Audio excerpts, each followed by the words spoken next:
If you're thinking about moving to Austin, Texas, this video is for you. There are a few things that you need to know so that you won't be disappointed when you move here. Austin's a great city and all, and I rave about it in many other videos, but today I'm going to tell you the things that I hear complained about the most and that I happen to agree with. What is not so hot about Austin? Let's get started right now.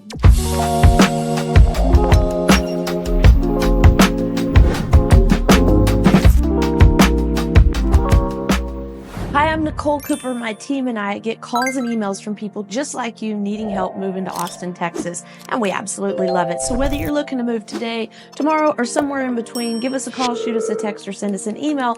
We're always available to help you find the home that matches your lifestyle. Now, not so hot. What's kind of a drag in Austin? Well, first of all, the cost of living. It's pretty expensive to buy a home in Austin, Texas. The median sale price right now is around $500,000. Now that fluctuates. I'm just taking the current month's median sale price. But let's compare that to the state of Texas that's $335,000 at the moment. Now we can compare it to the other large cities in Texas. Now keep in mind, Austin is still the smallest large city. We're smaller than Dallas, Houston, and San Antonio, but we're the most expensive. So our median home value or home price is around $500,000. Dallas is around $335,000. Houston is around $305,000, and San Antonio is around $273,000 for median home prices. So that can kind of put things in perspective for you. Now, the median household income in Austin is around $86,000 a year. So monthly, that puts it around $7,210 a month. Now let's just use an example for the math part of it. And say you're going to buy a home that's $500,000. You're going to put 20% down, and the interest rate, let's call it 6.5%. So that's $100,000 down payment and then $400,000 for the loan. So what does that monthly cost look like? With taxes and insurance included with the mortgage, that's around $3,700 a month. So when you subtract $3,700 from $7,200, that does not leave a lot of room for play money. And by the way, that $7,200 I'm talking about monthly income, that's the gross amount. That's before taxes are removed. So you can see that Austin is a pretty expensive city compared to the amount of wages that people normally garner in Austin. But hey, there are workarounds. You can get some condos for cheaper. You can move out farther. We can figure it out. Now, the other parts of Austin that are a little bit expensive and pricey, the restaurants. We're very proud of our food here. But let me tell you, it is actually really good food. So, you know, it's kind of become a chef's destination to open a restaurant here in Austin. So you can expect some places to have that $18 cocktail, the $17 glass of wine, you know, and the list goes on for the pricey food and things. But there are also alternatives you can do for lower prices. So don't be scared off by the price of food. Just know that overall, it's a bit high on the cost of living. All right, so you know that it can be kind of pricey.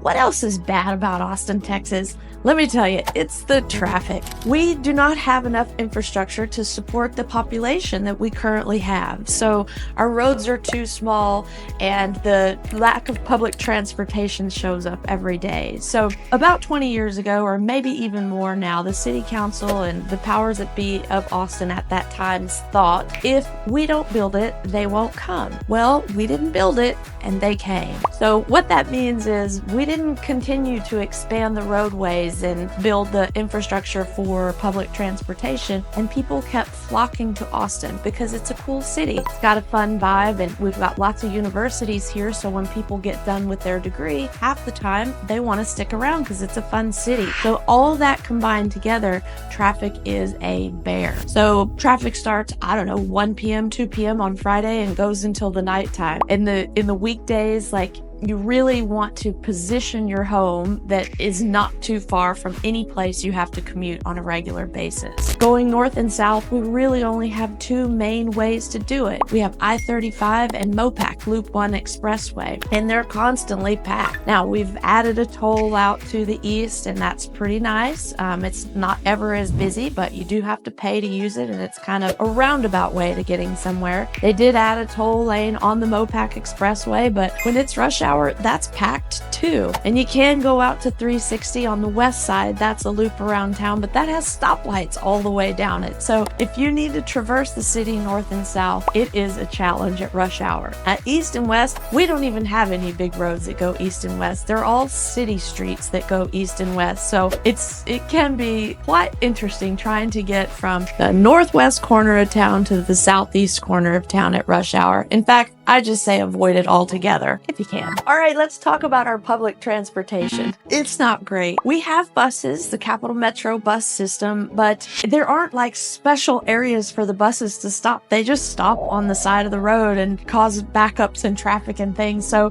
it's kind of an interesting system we have. We do have some speed buses. I forget what they call them, like ultra get you downtown quick ones. But again, you need to be kind of on the straight line with them, either going straight north and south or straight east and west. If you have to traverse the town like in an X pattern, it takes a lot longer because you have to change buses and things like that. So we do have a bus system. It does work great, but it can be a little bit time consuming if you're going crisscrossing town. Let's talk about our train. Yes, our train. We only have one. It goes from Cedar Park to downtown and back. That's it. So if you're living northwest of Austin, it's a great way to get into town. But once you get into town, there's no help with other train systems or a subway system. We don't have it. It won't get you anywhere else. We've been contemplating adding this for years and years and years. It gets voted down every time because it's not an entirely great system. So until they come up with the best plan, it just stays stuck in preliminary hearings and preliminary phases. We are moving forward with some type of train track. Hopefully we'll connect the airport, but it keeps changing every time it gets voted on. So moral of the story is we're way behind on public transportation and we need more yesterday. All right, next, you need to know about the weather and the allergies. Let's start with the weather. Well, it gets really hot in the summer. And I mean really hot. So from June to September, through June through September, you basically need to be either in the air conditioner or in the water, or both. We can have over 100-degree days and multiple days in a row. This last summer was particularly hot and dry. We had over 30 days of 100-degree temperature in a row, and we had very little rain to speak of. And that negatively affected Lake Travis, where it was only about 40% full of water. Still super low as we speak because we haven't caught up with our rain for this year or the year before. What happens in winter? Well,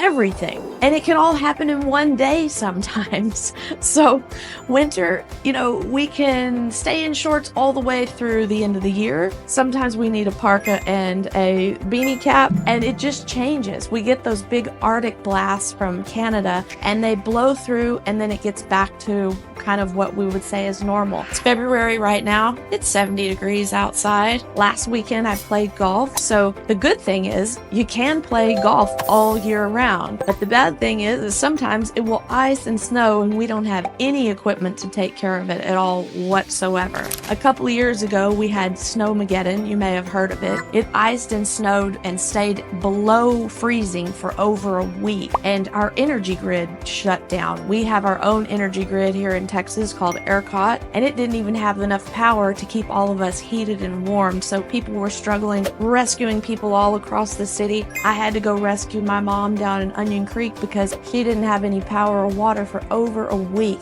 So you just never know what you're going to get in the winter in Texas on a daily basis, but overall it's not severe. You're going to be outside more than not in the winter, more so than any other state. Maybe not California, Arizona, Florida, but it's going to be similar to all those states. You're going to be outside more often than not in the winter. Allergies, they will wreck you here in Austin.